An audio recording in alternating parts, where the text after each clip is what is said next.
Hello friends, welcome to our channel Kabirul study. তোমরা লুসেন্টের general science start করেছি, যেখানে আমরা প্রথমেই ফিজিক্স নিয়ে আলোচনা করছি। তো ফিজিক্সের আমাদের 1 থেকে 17টি চ্যাপ্টার কমপ্লিট হয়ে গেছে লুসেন্ট বইয়ের।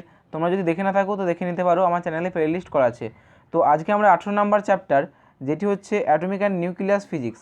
তো এটা নিউক্লিয়ার ফিজিক্স, তো এটা নিয়ে আমরা আলোচনা করব। তো ফ্রেন্ডস, প্রথমেই বলে রাখি, তোমরা যদি এখন আমার টেলিগ্রাম চ্যানেলে জয়েন না হয়ে থাকো তো আমার টেলিগ্রাম চ্যানেলে জয়েন হতে পারো। টেলিগ্রামে গিয়ে সার্চ করবে কবিরুল স্টাডি, মাঝে কোনো স্পেস দেবে না। এখান থেকে তোমরা আমার টেলিগ্রাম চ্যানেলে জয়েন হয়ে যেতে পারো, যেখানে আমি প্রতিদিন তোমাদের জিকে করাচ্ছি। তো ফ্রেন্ডস, প্রথমেই এখানে দেখো atomic physics, atomic and nuclear physics হচ্ছে, এখানে বলা হচ্ছে অ্যাটমিক ফিজিক্স। তো অ্যাটমিক ফিজিক্স মানে হচ্ছে যে পরমাণুর মধ্যে যেসব ফিজিক্স, অর্থাৎ অনুপরমাণু নিয়ে আলোচনা করেই অ্যাটমিক ফিজিক্স আমরা সাধারণত বলে থাকি। তো প্রথমে বলো অ্যাটম কি।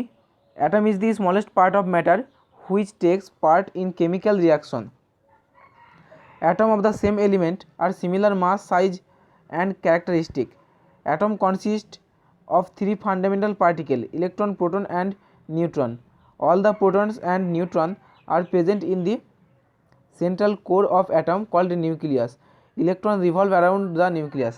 তো ফ্রেন্ডস, প্রথমেই এখানে বলা হচ্ছে যে অ্যাটম হচ্ছে একটা স্মলেস্ট পার্ট, কোনো একটা পদার্থের সব থেকে যেটা স্মলেস্ট পার্ট সেটাকে আমরা বলে থাকি অ্যাটম। মনে করো আমি যে কোনো দুটো পদার্থ নিলাম, এখানে একটা ইট নিলাম, এখানে একটা ইট নিলাম।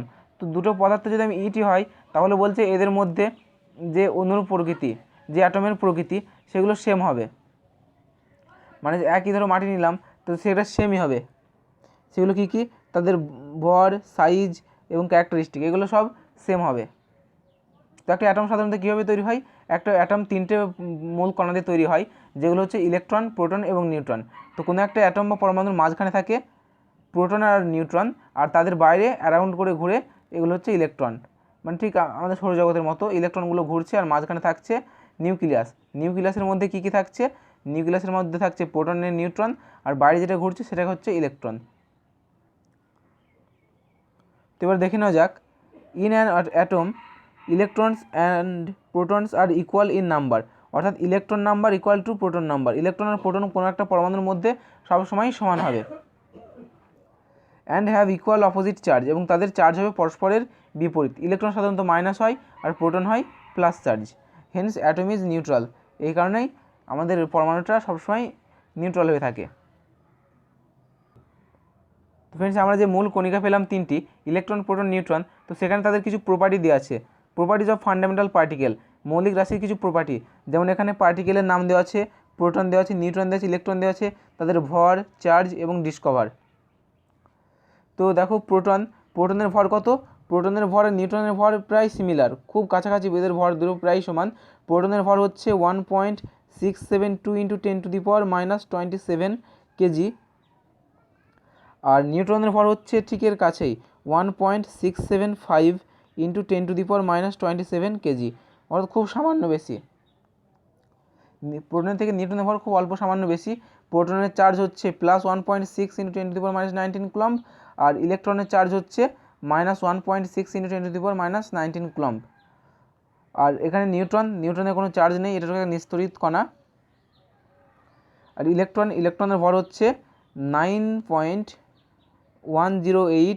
× 10⁻31 কেজি। তো ফ্রেন্ডস, মনে রাখবে এই ইলেকট্রনের ভরের সাথে পজিট্রন বলে আরেকটা কণা পাওয়া যায়, যেটার ভর আর ইলেকট্রনের ভর সেম সমান। তোমরা একটু পরেই জানতে পারবে। তো এরপর দেখো ডিসকভার, যেটা হচ্ছে খুব ইম্পর্টেন্ট ফ্রেন্ডস, যে ইলেকট্রনকে আবিষ্কার করেছে, প্রোটন আবিষ্কার করেছে, আর নিউট্রনকে আবিষ্কার করেছে। এটা খুব ইম্পর্টেন্ট, বারে বারে পরীক্ষায় আসে। তো এগুলো কীভাবে মনে রাখবে, তোমাদের এটা শুধু একটা কথা মনে রাখবে, ইট পার নাচ। শুধু এই লাইনটা তোমরা মনে রাখবে। ইট, এখানে হর্ষই মানে হচ্ছে ইলেকট্রন আবিষ্কার করেছে যে থমসন বা টমসন আমরা বলে থাকি। পদই হচ্ছে প্রোটন আবিষ্কার করেছে রাদারফোর্ড।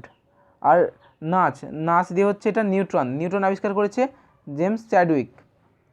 তো আরেকবার বলছি, তোমরা শুধু এটা মনে রাখবে, ইট পার নাচ, তাহলেই কে কোনটা আবিষ্কার করেছে মনে রাখা হয়ে যাবে। ইট পার নাচ, ইলেকট্রন যে থমসন, প্রোটন রাদারফোর্ড, আর নিউট্রন চ্যাডউইক। তো ফ্রেন্ডস, তোমরা যদি এখানে প্রোটনের জায়গায় যদি লেখা থাকে গোল্ডস্টাইন, তো গোল্ডস্টাইন সঠিক উত্তর হবে। দেখো proton was discovered by Goldstein and named by Rutherford. তো এখানে বলা হচ্ছে যে প্রোটনের যে নামকরণটি করেছিলেন রাদারফোর্ড, কিন্তু প্রোটন আবিষ্কার করেছিলেন গোল্ডস্টাইন। তো ফ্রেন্ডস, গোল্ডস্টাইন যখন আবিষ্কার করেছিলেন তিনি এক ধরনের পজিটিভ রশ্মি পেয়েছিলেন, যে পজিটিভ রশ্মির নাম প্রোটন, তিনি এটা দেননি, তিনি সেটাকে বলেছেন যে এটা হচ্ছে একটা পজিটিভ রে। সেই পজিটিভ রেটাকে নাম দেওয়া হয় প্রোটন, যেটা দিয়েছিলেন রাদারফোর্ড। তো এটা তোমাদের যদি রাদারফোর্ড না দিয়ে যদি গোল্ডস্টাইন থাকে প্রোটনকে আবিষ্কার করেছে, তো এটা হবে সঠিক উত্তর। আর তোমরা শুধু ট্রিক্সটা মনে রাখবে, ইট পার নাচ। তো এবার দেখো, টিল ডেট এখনও পর্যন্ত several subatomic particle have been discovered, some important of them are follows. এখানে কিছু কিছু যেগুলো গুরুত্বপূর্ণ, এখনও পর্যন্ত অনেক কিছুই পার্টিকেল আবিষ্কৃত হয়েছে একটা পরমাণুর মধ্যে। তার মধ্যে দেখো যেগুলো গুরুত্বপূর্ণ সেগুলো হচ্ছে পজিট্রন, নিউট্রনো, পাইমেসন আর ফোটন। তো ফ্রেন্ডস, যেখান থেকে মধ্যে তোমরা সবথেকে যেটা বেশি ইম্পর্টেন্ট সেটা তোমরা মনে রাখবে পজিট্রনটা আর ফোটনটা সবথেকে ভালোভাবে মনে রাখবে, তারপর নিউট্রনোটা। পাইমেসনটা তোমার ততটা না মনে রাখলেও চলবে, তো দেখে রাখবে তোমরা। প্রথমে বলে রাখি পজিট্রন। পজিট্রনকে কী বলা হয়? পজিট্রনকে বলা হয় অ্যান্টিপার্টিকেল অফ ইলেকট্রন। অ্যান্টিপার্টিকেল ইলেকট্রন বলা হয় কাকে? পজিট্রনকে। কারণ ইলেকট্রনের ভর কত? ইলেকট্রনের ভর যেটা হচ্ছে 9.108 × 10⁻³ কেজি ইলেকট্রনের ভর। পজিট্রনের ভরও সেম, অর্থাৎ ইলেকট্রনের ভরের সাথে পজিট্রনের ভর সেম। আর অ্যান্টি বলা হচ্ছে কারণ ইলেকট্রনের চার্জ হচ্ছে -1.6 × 10⁻19 কুলম্ব, আর পজিট্রনের ক্ষেত্রে সেটা প্লাস হয়ে যাবে, +1.6 × 10⁻19 কুলম্ব। তো পজিট্রন আবিষ্কার করেছিল কে? পজিট্রন আবিষ্কার করেছে অ্যান্ড্রিউসন, এটা মনে রাখবে। এরপর তোমরা এখান থেকে দেখে নিতে পারবে পাওলির ডিসকভার হচ্ছে নিউট্রনও, পাওলির ডিসকভার, যার কোনো চার্জ নেই, ভর নেই। আর ফোটনটা মনে রাখবে, ফোটনের গতিবেগ হচ্ছে velocity equal to that of light, যেটা হচ্ছে আলোর গতিবেগের সমান হচ্ছে ফোটনের গতিবেগ, তো এটা মনে রাখবে। তো ফ্রেন্ডস, এবার দেখো ক্যাথোড রশ্মি আছে। তো ক্যাথোড রশ্মি ব্যাপারটা আমি একটু বলে দিই। ক্যাথোড রেজ যেটা করা হয় সেটা হচ্ছে একটা পাইপের নল নেওয়া হয়, সেই নলের দুই প্রান্তে প্লেট লাগানো হয় দুটো, এখানে একটা প্লেট লাগানো হয়, এখানে একটা প্লেট লাগানো হয়। এই বাঁ দিকে আমরা এখানে মনে করি ক্যাথোড লাগালাম, এটাকে বলা হচ্ছে ক্যাথোড, আর এটাকে বলা হচ্ছে অ্যানোড। এবার এটার সাথে কি করা হয়? এই প্লেট দুটোর সাথে একটা উচ্চ ভোল্ট যুক্ত করা হয়। উচ্চ ভোল্ট মানে এটা হচ্ছে ক্যাথোড হচ্ছে ঋণাত্মক, তাই যে ঋণাত্মকটা ছোটো আর বড়টা হচ্ছে পজিটিভ মানে ধনাত্মক। তো এবার ক্যাথোডের সাথে যুক্ত করা হয়। এবার খুব উচ্চমানের ভোল্ট মানে কত ভোল্ট আমি বলতে পারি 10⁴ ভোল্ট। 10⁴ ভোল্ট মানে 10 কিলোভোল্ট, মানে 10 কিলোভোল্ট বা 10⁴ ভোল্ট এখানে প্রয়োগ করলাম। এখানে 10⁴ ভোল্ট প্রয়োগ করার ফলে কি হবে?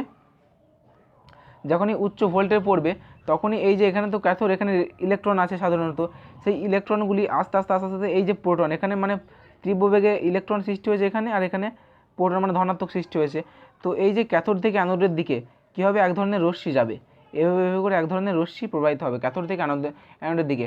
এই যে রশ্মিটা যাচ্ছে খুব হালকা একটা ইলেকট্রনের ফ্লো করছে, রশ্মিটা যাচ্ছে, এই রশ্মিটা কী হবে? সাধারণত ইলেকট্রনই যাচ্ছে মানে ঋণাত্মক রশ্মি হবে, এই রশ্মিটা ঋণাত্মক রশ্মি। এই রশ্মিটাকে বলা হয় ক্যাথোড রশ্মি বা ক্যাথোড রেইজ। তো এখান থেকে আমরা পেয়ে যাচ্ছি ক্যাথোড রেইজ। তো ফ্রেন্ডস, এবার দেখে নাও ক্যাথোড রেইজের বিভিন্ন ধর্ম আছে, যেগুলো আমরা নিয়ে আলোচনা করব। তোমরা একটু দেখে নেবে এখানে ক্যাথোড রশ্মির ব্যাপারে। এই দেখো 10⁴ ভোল্ট প্রয়োগ করা হয়েছে। তারপর এখানে দেখো electron with a negative charge, এটা হচ্ছে, যেটা তুমি একটু পড়ে নেবে, ওগুলো বিম বলে। ওই যে যাচ্ছে রেইজ আর বিম, ওখানে বিম আকারে যাচ্ছে, এই যেভাবে করে যাচ্ছে এটাকে বিম বলা হয়, অফ হাই এনার্জি ইলেকট্রনস, ঠিক আছে? তো একটু দেখে নেবে। এবার দেখো প্রপার্টিজ অফ ক্যাথোড রেইজ, অর্থাৎ ক্যাথোড রশ্মির কী কী ধর্ম সেগুলো আমি একটু আলোচনা করে দিচ্ছি। দেখো যে cathode rays are invisible and travel in straight line. প্রথমে বলতে কি ক্যাথোড রেইজ হচ্ছে একটা অদৃশ্য রশ্মি, এটা সরল রেখায় চলে। This rays carry negative charge, এটা ঋণাত্মক আধান বহন করে, and travel from cathode to anode. এবং এটা কোন দিকে থেকে কোন দিকে যায় বললাম আমি? ক্যাথোড থেকে অ্যানোডের দিকে, অর্থাৎ নেগেটিভটা ক্যাথোড, এই দিকটা ছিল ক্যাথোড আর এই দিকটা ছিল অ্যানোড। এটা ছিল ক্যাথোড, এটা ছিল অ্যানোড, মানে সি ফর ক্যাথোড, আর এটা অ্যানোড। তো এই ক্যাথোড থেকে অ্যানোডের দিকে যাচ্ছে, অর্থাৎ নেগেটিভ থেকে পজিটিভের দিকে যাচ্ছিল কোন রশ্মি? ক্যাথোড রশ্মি। This rays emerge perpendicular to cathode surface, এই যে ক্যাথোড সারফেস, আমরা একটা পাইপের যে সারফেসটা পেয়েছি এখান থেকে পারপেন্ডিকুলার মানে লম্বভাবে এই রশ্মি বের হয়, একবারে 90 ডিগ্রি করে বের হয়। Are not affected by position of anode, এটা অ্যানোডের পজিশনের উপর কোনো এফেক্ট পড়ে না। Cathode rays travel with very high velocity. তো ক্যাথোড রেজের ভেলোসিটি কত, আমরা যে আলোর ভেলোসিটি পাই 3 × 10⁸, তাকে যদি আমরা 10 দিয়ে ভাগ করি তো এই যে ভেলোসিটিটা পাবো এটা হচ্ছে একটা ক্যাথোড রেজের ভেলোসিটি। দেখো 1/10 দ্য ভেলোসিটি অফ লাইট। তো এবার দেখে নেওয়া যাক, this rays are deflected by electric and magnetic field. Cathode রশ্মিটা আমাদের ইলেকট্রিক আর ম্যাগনেটিক ফিল্ড প্রয়োগ করলে এই রশ্মি বিক্ষিপ্ত হয়ে যায়। This rays can ionize gases, cathode রশ্মি কোনো একটা গ্যাসকে আয়নিত করতে পারে। This rays hit the material on which they fall, মানে এই রশ্মিটা যার ওপর পড়বে সেই বস্তুটা কী হয়ে যাবে, গরম হয়ে যাবে, সেই পদার্থটি গরম হয়ে যাবে। They can produce chemical change and thus affect a photographic plate, এটা যদি একটা ফটোগ্রাফিক প্লেটের ওপর পড়ে তো সেখানে কেমিক্যাল চেঞ্জ ঘটাতে পারে ক্যাথোড রশ্মি, মানে বিভিন্ন ফটোনের ক্ষেত্রেও যদি ফটো ইলেকট্রিক এটা কেমিক্যাল চেঞ্জ বলতে পারো ফটোনের ক্ষেত্রে। তো এবার দেখো, this rays can penetrated through the thin metal foils.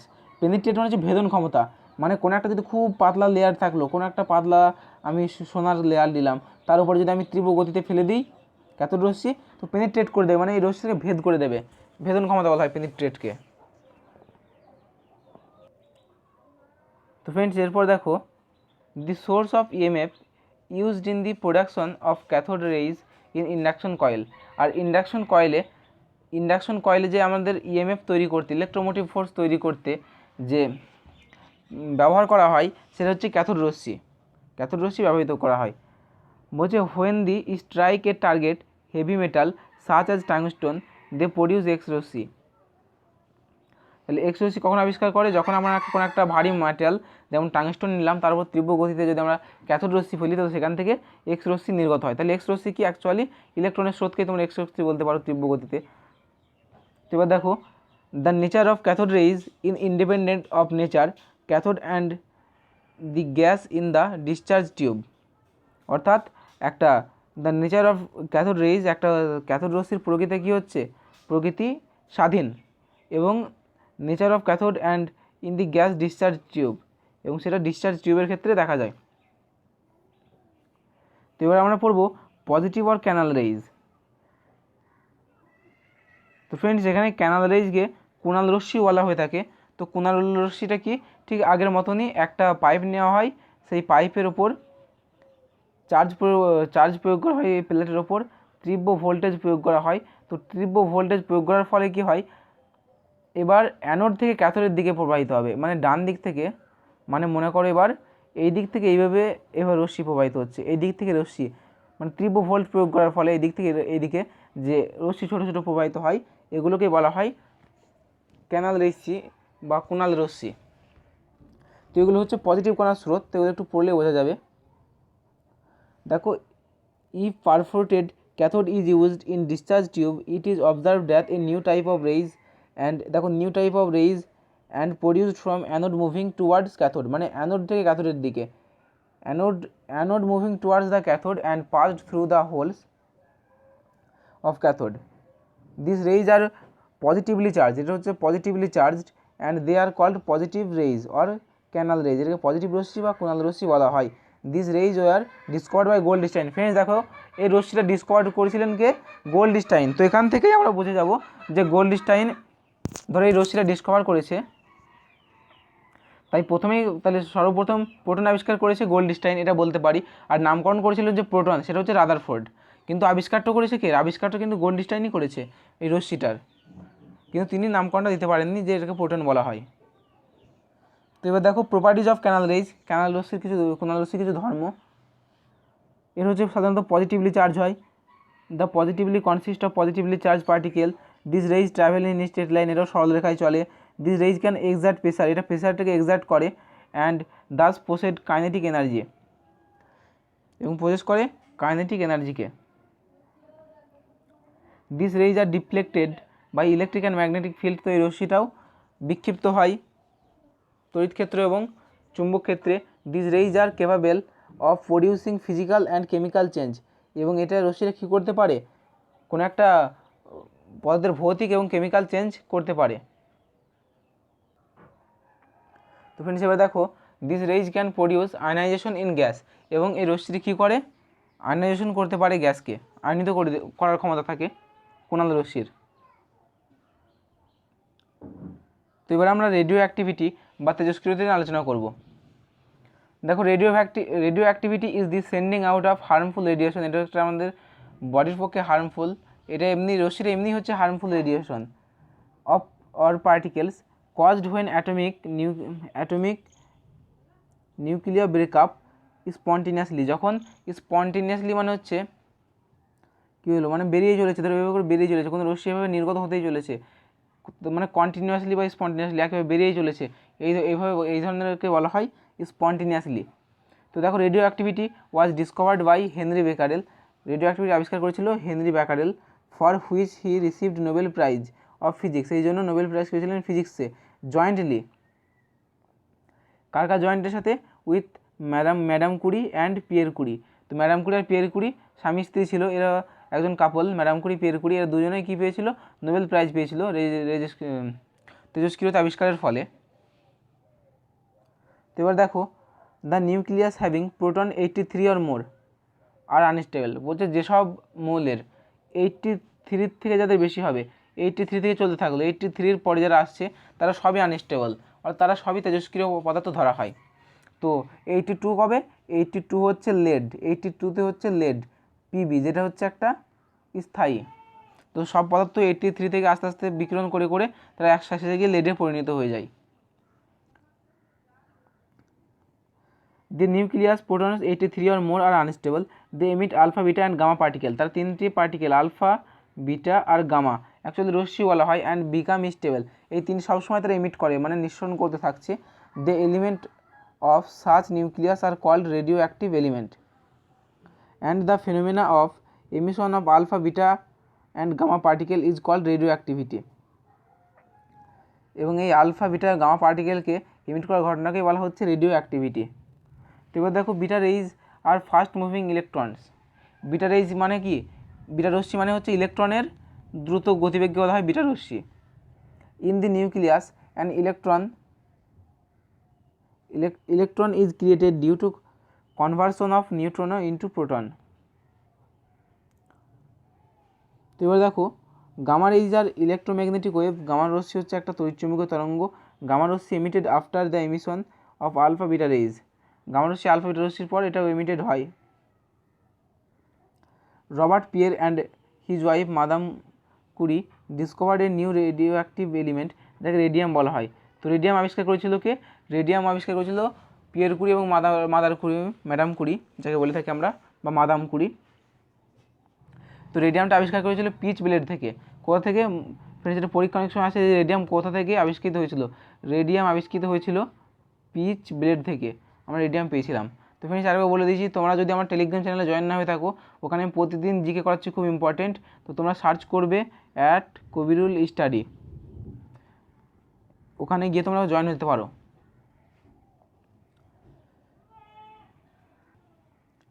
তো ফ্রেন্ডস এবার দেখে নাও যে this rays emitted by radioactivity were first recognized by Rutherford, এবং এটাকে যে ফার্স্ট রিকগনাইজ করেছিলেন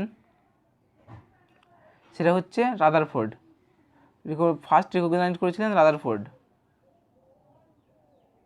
তো এবার দেখো, the end product of all natural radioactive element after emission of radioactive rays is lead.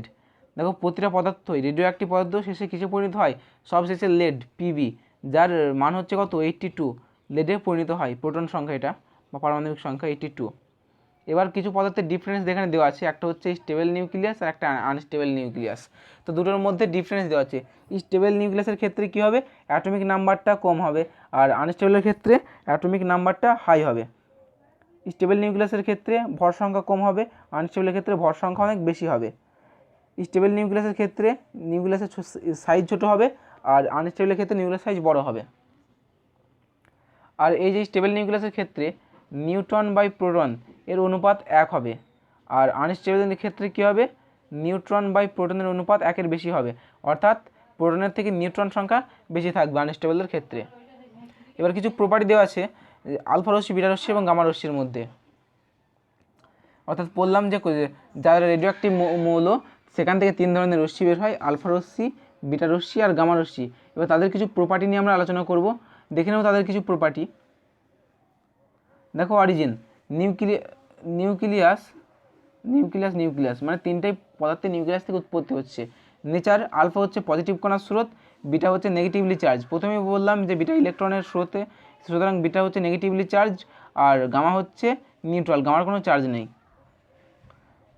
তো কম্পোজিশনটা কি দেখো, আলফা রশ্মি হচ্ছে, অ্যাকচুয়ালি বলতে পারো তোমরা আলফা রশ্মি হচ্ছে হিলিয়াম কণার স্রোত, যার হিলিয়াম কণা কি হিলিয়াম হচ্ছে যার পারমাণবিক সংখ্যা বা 2 একক আর ভর সংখ্যা 4 একক। আর বিটা হচ্ছে একটা ইলেকট্রনের স্রোত, ইলেকট্রনের আধান কত -1 ধরা হয়, প্রোটনের +1 ধরা হয় এভাবে। আর গামা রশ্মি ফোটন কণা বলতে পারো তোমরা কম্পোজিশন। তো ফ্রেন্ডস এবারে দেখো ভর সংখ্যা কি বলছে, আলফা কণার ভর হচ্ছে একটা 6.4 × 10⁻⁻27 কেজি, বিটা কণার ভর 9.1 × 10⁻31 কেজি, আর গামা রশ্মির ভর কত 0। তো ফ্রেন্ডস তোমরা এটা এভাবে মনে রাখতে পারো যে একটা বিটা রশ্মির ভর হচ্ছে ইলেকট্রনের ভরের সমান, মানে আমি আগে বলেছি যে ইলেকট্রন কণার স্রোত।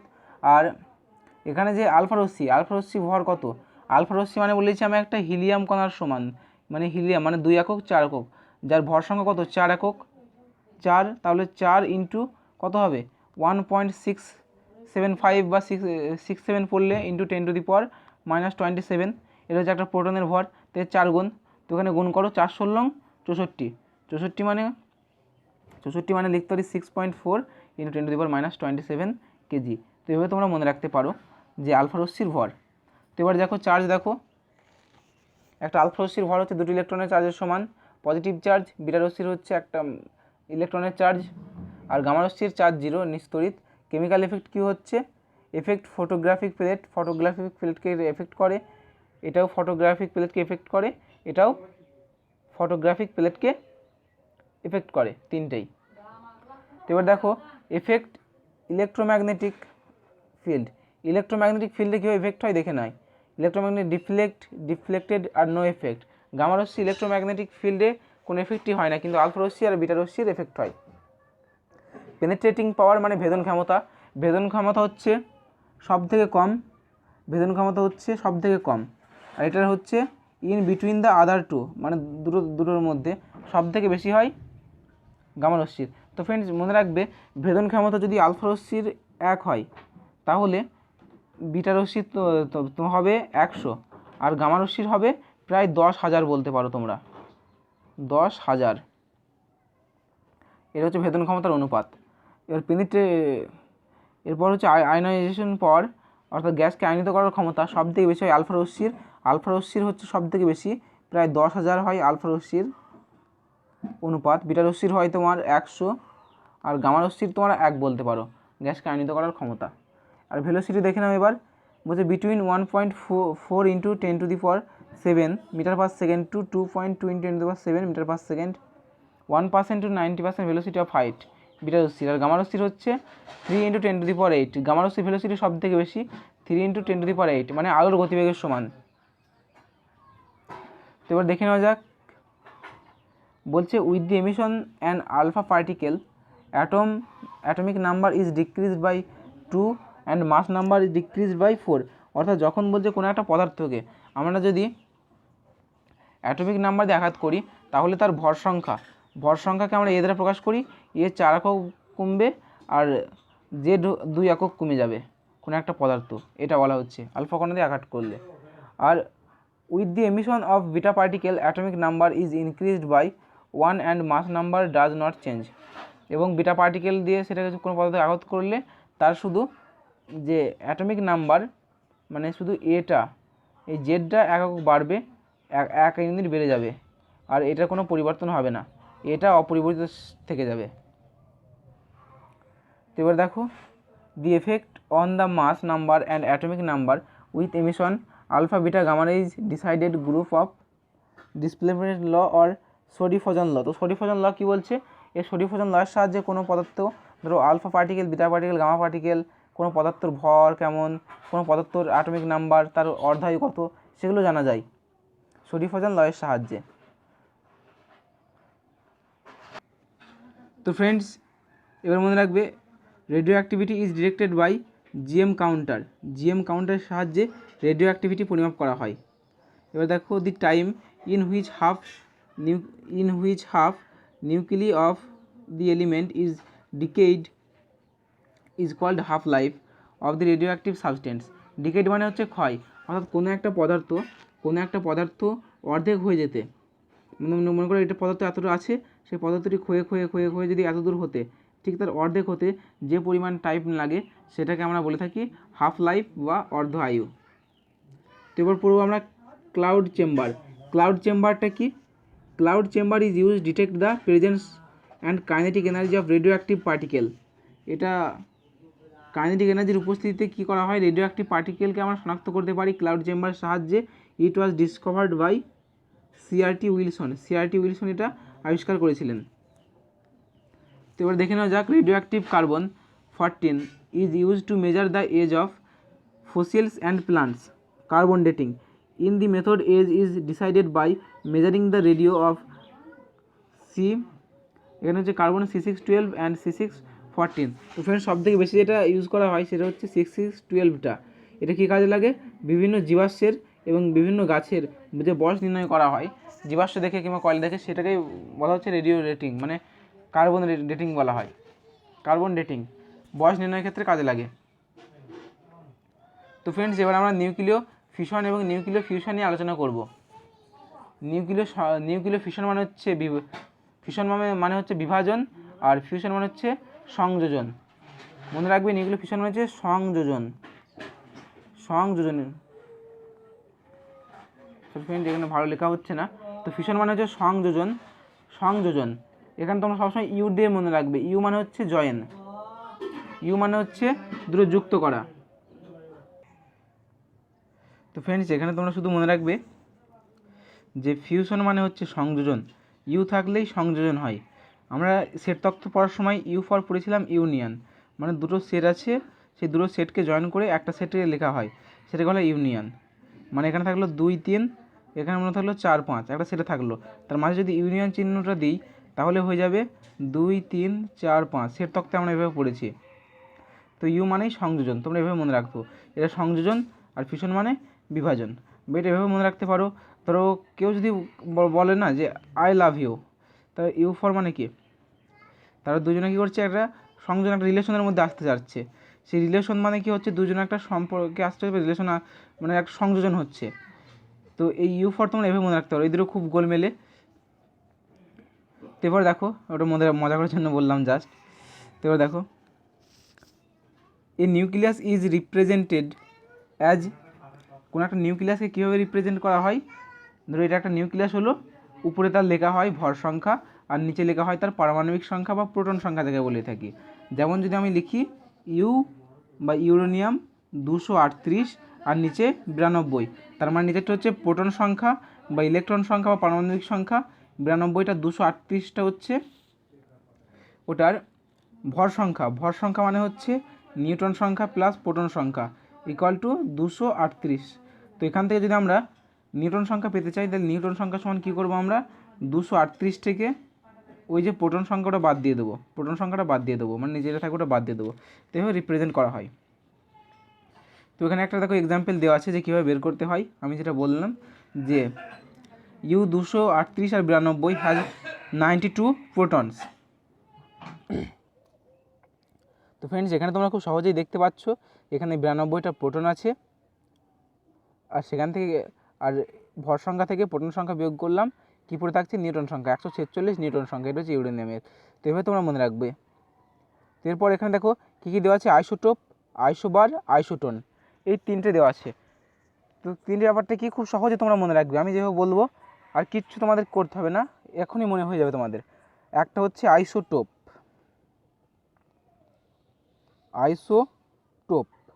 তাই তো, আইসোটোপ।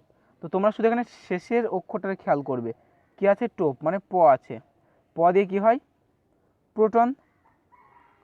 প্রোটন প্রোটন সংখ্যা বা পারমাণবিক সংখ্যা আমরা বলি কোনটাকে, নিজের সংখ্যাটাকে। তাহলে যেসব মৌলের প্রোটন সংখ্যা বা পারমাণবিক সংখ্যা সমান তাদের আমরা বলবো আইসোটোপ। মানে আগে যেটা পড়লাম যে সেই তো C6 পড়লাম, আর একটা সিক্স ওপরে মনে হয় একটা 14 ছিল, একটা 12 ছিল।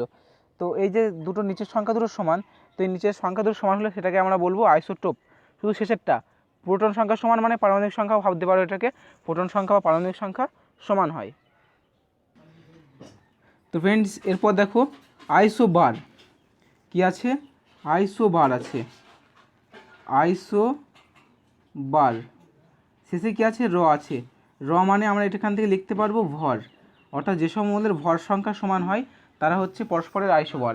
মানে শুধু তোমরা যেসব মৌলের উপরের সংখ্যাটা সমান সেগুলো হচ্ছে পরস্পরের আইসোবার। আর একটা হচ্ছে আইসোট্রন, আইসোট্রন মানে শেষে দেখবা কি আসছে, আইসোট্রন আসছে, দন্তন্য আসছে, মানে নিউট্রন সংখ্যা। যেসব মৌলের পরস্পর নিউট্রন সংখ্যা সমান হয় সেগুলোকে বলা হয় আইসোট্রন। তো এভাবে তোমরা মনে রাখবে।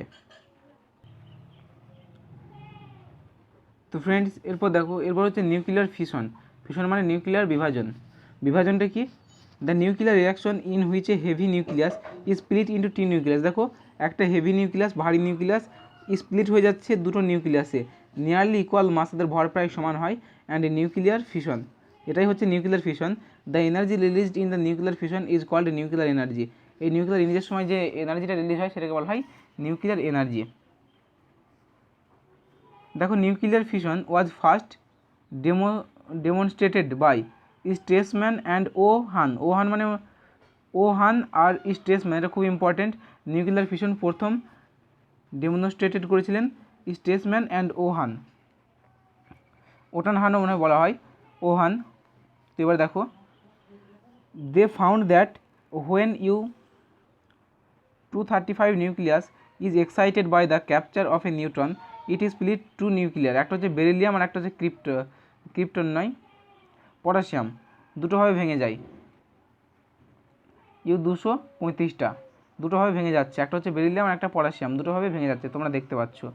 তো এরপরে আমরা পড়বো চেইন রিয়াকশন। তো ফ্রেন্ডস খুব ইম্পর্টেন্ট চেইন রিয়াকশন। চেইন রিয়াকশনটা ভালো করে বুঝে নাও। চেইন রিয়াকশনকে বলা হয় শৃঙ্খল বিক্রিয়া। শৃঙ্খল বিক্রিয়া। তো এর আগে আমরা কি পড়লাম, আমরা পড়লাম একটা ইউরেনিয়াম নিলাম, ইউরেনিয়াম কি হচ্ছে, সেটাকে স্প্লিট হয়ে যাচ্ছে, নিউক্লিয়াস দ্বারা নিউট্রন দ্বারা আঘাত করলে সেটা ভেঙে যাচ্ছে।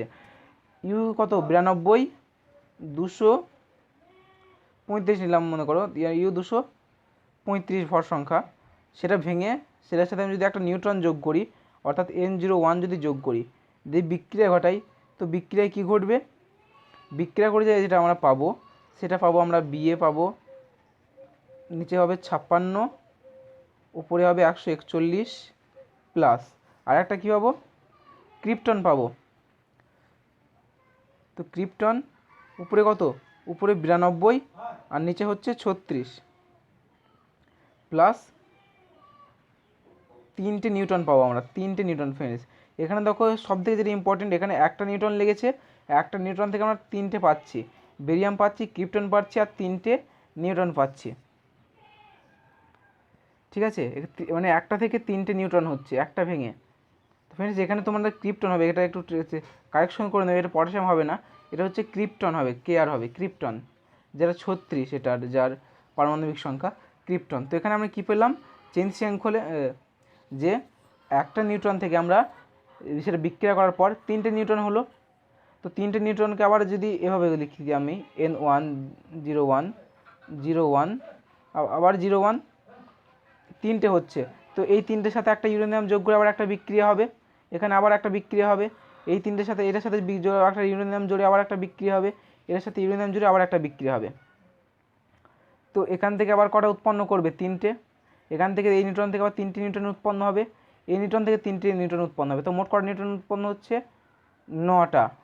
তো কীভাবে হচ্ছে, সবারই প্রথমে শৃঙ্খলে একটা নিউট্রন উৎপন্ন হলো, তারপর হলো 3টে নিউট্রন, তারপর হবে 9টা নিউট্রন, তারপর হবে 27টা নিউট্রন, তারপর হবে 81টা নিউট্রন। তো এভাবে উৎপন্ন হতে হতে চলে যাবে ফ্রেন্ডস। তো এই যে শৃঙ্খল আকারে ঘটছে বিক্রিয়াগুলি, এই ধরনের বিক্রিয়াকে আমরা বলে থাকি শৃঙ্খল বিক্রিয়া। বা চেইন রিয়াকশন। তো ফ্রেন্ডস এবার দেখে নাও যে চেইন রিয়াকশনকে দুটো ভাগে ভাগ করেছি, একটা হচ্ছে আনকন্ট্রোলড চেইন রিয়াকশন আর একটা হচ্ছে কন্ট্রোলড চেইন রিয়াকশন। তো আনকন্ট্রোলড চেইন রিয়াকশন কি? এই ধরনের চেইন রিয়াকশন খুব ভয়াবহ, আনকন্ট্রোল হচ্ছে খুব ভয়াবহ। অর্থাৎ ধরো 1 হলো, 1 থেকে 3 হলো, 3 থেকে 9 হলো, 9 থেকে 27 হলো, 21 হলো, এভাবে 81 হলো, এভাবে উৎপন্ন হতেই চলে যাচ্ছে এবং প্রচণ্ড পরিমাণ একটা শক্তির উদ্ভব হচ্ছে। এই ধরনের যে নিউক্লিয়ার মানে শৃঙ্খল বিক্রিয়া বা নিউক্লিয়ার ফিশন হচ্ছে, এটা আমাদের হাতে থাকে না, এটা আমাদের কন্ট্রোলের বাইরে। তার জন্য এটাকে বলা হচ্ছে কি আনকন্ট্রোলড চেইন রিয়াকশন। তো এখানে খুব হাইলি এনার্জি উৎপন্ন হয়। এটা হচ্ছে একটা এক্সপ্লোসিভ। এ দেখো it is a explosive, it is an explosive chain reaction. This reaction proceed quickly, এটা খুব তাড়াতাড়ি হয় এবং এখান থেকে প্রচুর পরিমাণে হিউজ অ্যামাউন্ট এনার্জি রিলিজড হয়। এটা আমাদের কন্ট্রোলে থাকে না, এটা তোমরা মনে রাখবে আনকন্ট্রোল চেইন রিয়াকশনে। তো ফ্রেন্ডস এবার আমরা অ্যাটম বোম নিয়ে আলোচনা করব বা পারমাণবিক বোমা। তো পারমাণবিক বোমা আমরা সকলেই জানি যে খুব ভয়াবহ বোমা। দেখো atom bomb is based on nuclear fission, এটা নিউক্লিয়ার বিভাজনের ফলেই এই বোমটা তৈরি করা হয়। U-235 R Pu-239 are used ফিশনেবল material, এটা ফিশনেবল মেটেরিয়াল হিসাবে ব্যবহার করা হয়। দেখো this bomb was first used, এই বোম প্রথম ব্যবহার করা হয়েছিল। কে ব্যবহার করেছিল? America, United states of America জাপানের বিরুদ্ধে ব্যবহার করেছিল, আমরা সকলেই জানি এটা। দ্বিতীয় বিশ্বযুদ্ধের সময় 1945 সালে একটা হচ্ছে 6 আগস্ট ফেলা হয়েছিল আর একটা 9 আগস্ট ফেলা হয়েছিল। 6 আগস্ট কোথায় ফেলা হয়েছিল?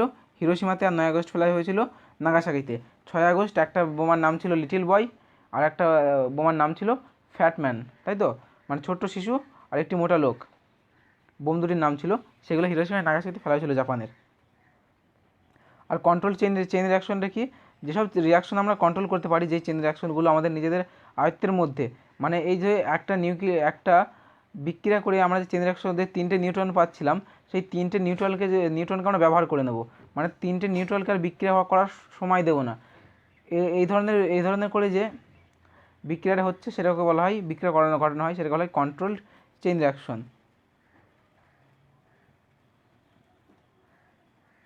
এরপর দেখো,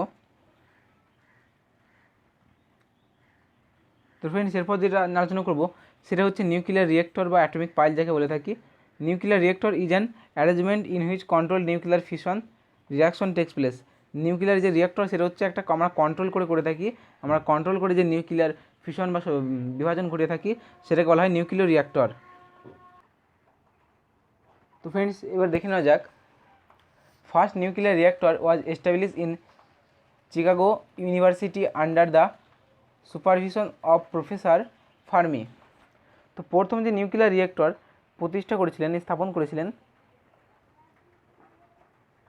তো তিনি হলেন শিকাগো বিশ্ববিদ্যালয়ের প্রফেসর, তেনার নাম ফার্মি। প্রথম নিউক্লিয়ার রিয়েক্টর, নিউক্লিয়ার সম্পর্কে এনার অবদান অনেক, নিউক্লিয়ার দূরত্ব কিংবা অন্যান্য ক্ষেত্রে আমরা জানি ফার্মি মানে প্রফেসর ফার্মির গুরুত্ব অপেক, তোমরা জেনেই থাকবে ফার্মি। আমি তোমাদের একবারে প্রথম চ্যাপ্টার মনে পড়ে ইউনিট অ্যান্ড মেজারমেন্টে তোমাদের করিয়েছিলাম, ইউনিট অ্যান্ড মেজারমেন্ট তো চ্যাপ্টারে তোমাদের করিয়েছিলাম যে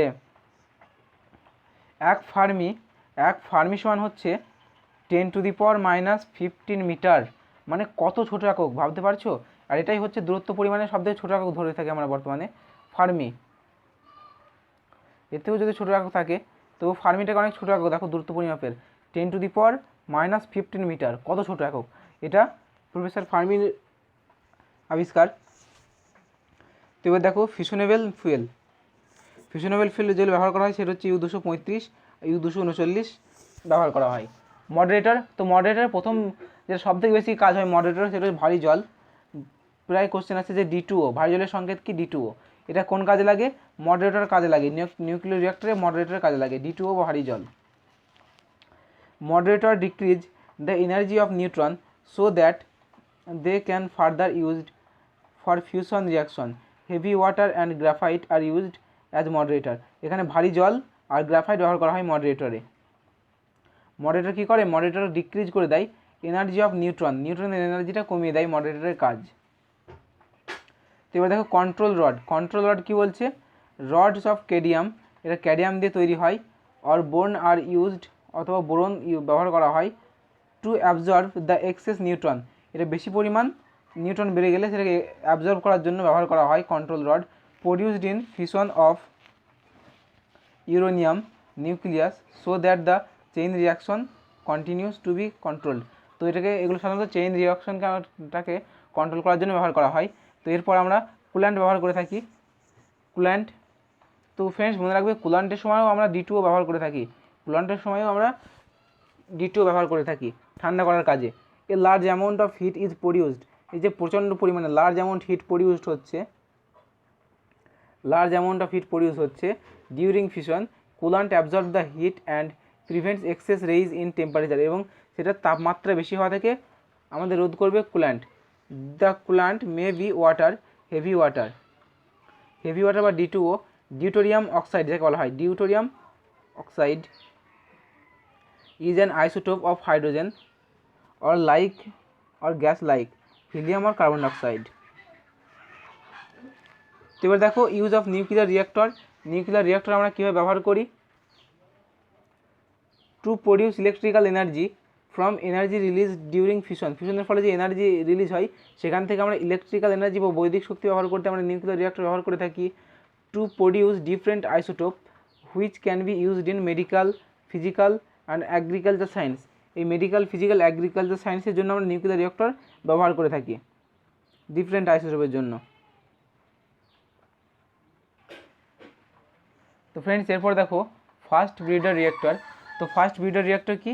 when a nuclear reactor which can produce more fissionable fuel than it consume is called a fast breeder reactor.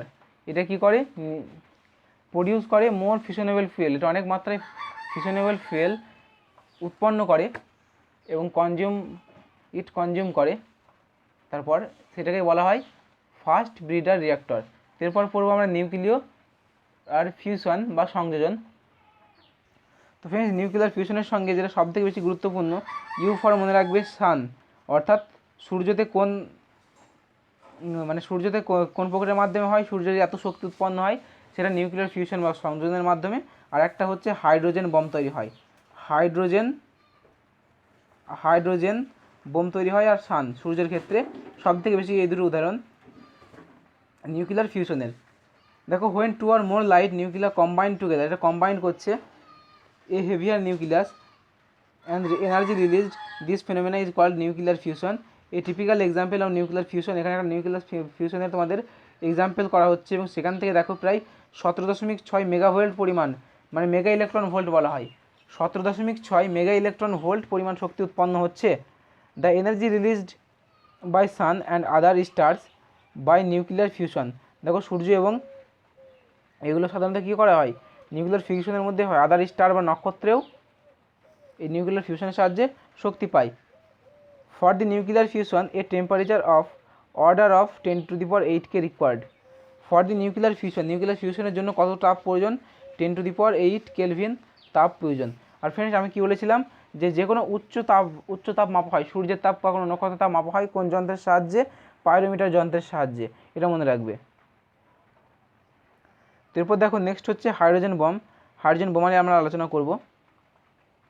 তো হাইড্রোজেন বোমায় কী হচ্ছে দেখো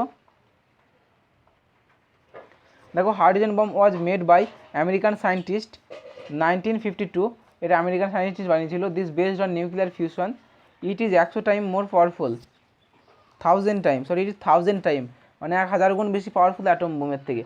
তোমরা দেখো জাপানে যে অ্যাটম বোম পড়েছিল সেটা কত ভয়ঙ্কর, এবং এর থেকেও ভয়ঙ্কর বোমার নাম হচ্ছে হাইড্রোজেন বোমা। তো তোমরা নিশ্চয়ই বুঝতেই পারছো যে হাইড্রোজেন বোমা কতটা ভয়ঙ্কর হতে পারে। তো ফ্রেন্ডস এবার আমরা মাস এনার্জি রিলেশন নিয়ে আলোচনা করব, অর্থাৎ যে ভর শক্তি সংরক্ষণ সূত্র।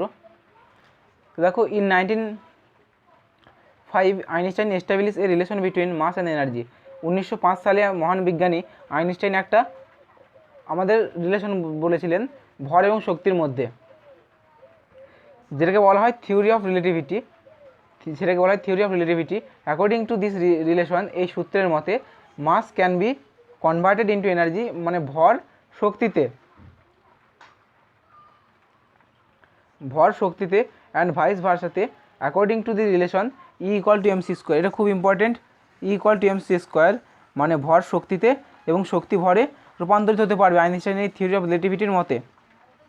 c is the velocity of light, যেখানে c হচ্ছে শূন্যস্থানে আলোর বেগ। বা সি হচ্ছে আলোর বেগ, and E is the energy equivalent of mass, এবং ইকুইভ্যালেন্ট অফ মাসের এনার্জি হচ্ছে এম, এমকে ধরা হয় মাস, মানে এম হচ্ছে মাস আর সি হচ্ছে শূন্যস্থানে আলোর বেগ, আর এনার্জি যেটা হবে সেটা হচ্ছে ই। দেখো, Albert Einstein was American scientist, he was born Germany. তিনি জার্মানিতে জন্মগ্রহণ করেছিলেন। অ্যালবার্ট আইনস্টাইন তিনি একজন ইহুদি ছিলেন এবং তিনি পরে আমেরিকাতে শিফট করেছিলেন। He was gave Nobel prize of physics in 1921। তিনি 1921 সালে নোবেল প্রাইজ পেয়েছিলেন, কিন্তু তিনার অ্যাকচুয়ালি পাওয়ার কথা ছিল 1905 সালের পর কথা ছিল। কেন? কারণ তিনি থিওরি অফ রিলেটিভিটি আবিষ্কার করেছিলেন, আর 1921 সালে কী করেছিলেন, তিনি যে ফটোইলেকট্রিক এফেক্টের যে বিভিন্ন ক্রিয়া সেটা ব্যাখ্যা করেছিলেন 1921 সালে। এর ফলে তিনাকে মানে আলোর যে তড়িৎ ক্রিয়া, আলোক তড়িৎ ক্রিয়া ব্যাখ্যা করার জন্য তিনাকে 1921 সালে নোবেল প্রাইজ দেওয়া হয় অ্যালবার্ট আইনস্টাইনকে। তো এবার দেখো একটা খুব ইন্টারেস্টিং ব্যাপার, যে আমরা জেনেই যাচ্ছি যে ভর কিসে শক্তিতে রূপান্তরিত হয়ে যাচ্ছে, ভর শক্তিতে রূপান্তরিত হয়ে যাচ্ছে। তাহলে সূর্য সবসময় তো আমাদের কী দিচ্ছে, শক্তি দিচ্ছে সূর্য। আমরা জানি পৃথিবীর সকল শক্তির উৎসই সূর্য, তো সূর্য তো সবসময় শক্তি দিচ্ছে, তাহলে সূর্যের কি ভর কমে যাচ্ছে না? অবশ্যই সূর্যের ভর কমছে। দেখো, sun is continuously emitting energy, earth is continuously receiving 4 × 10⁻26 joule per second, মানে প্রতি সেকেন্ডে এত জুল পরিমাণ সূর্য পৃথিবী রিসিভ করছে। As a result mass of sun is decreasing, এবং তাহলে কী হচ্ছে, যে সূর্যের ভর সেটা কমে যাচ্ছে at the rate approximately 4 × 10⁹ kilogram per second, মানে প্রতি সেকেন্ডে এত কেজি করে সূর্যের ওজন কমে যাচ্ছে। বলছি বাট, কিন্তু মাস অফ সান সো লার্জ, কিন্তু যে সূর্যের যে ভর সেটা প্রচণ্ড হাই, মানে অনেক বেশি সূর্যের যে ভর সেটি। It is estimated that the sun will continuously supply energy for next 10⁹ ইয়ার। আর 10⁹ ইয়ার মানে কতটা বছর তোমরা বুঝতে পারছো? একটা মানুষ খুব জোরে একটা মানুষ 100 বছর বাঁচবে, তুমি আর দুটো লাগিয়ে দাও 4, কত হয়ে যাবে? 10,000 হয়ে গেল। 10,000 মানে এরকম আমাদের মতো 100টা প্রজন্ম চলে যাবে 10,000 বছরে। তো বুঝতে পারছো 10⁹ মানে কতটা বেশি, তো এতদিন লাগবে এটা শেষ হতে। তো তাই সূর্যের কোনো এফেক্টই পড়ে না। তো ফ্রেন্ডস, এটাই ছিল নিউক্লিয়ার ফিজিক্স। ভিডিওটি ভালো লাগলে অবশ্যই লাইক করবে এবং কমেন্ট করবে, বন্ধুদের সাথে শেয়ার করবে, এবং তোমাদের যদি বুঝতে কোথাও কোনো জায়গায় সমস্যা হয় তো নিচে কমেন্ট করবে, অবশ্যই আমি কমেন্টে রিপ্লাই করার চেষ্টা করব। ধন্যবাদ।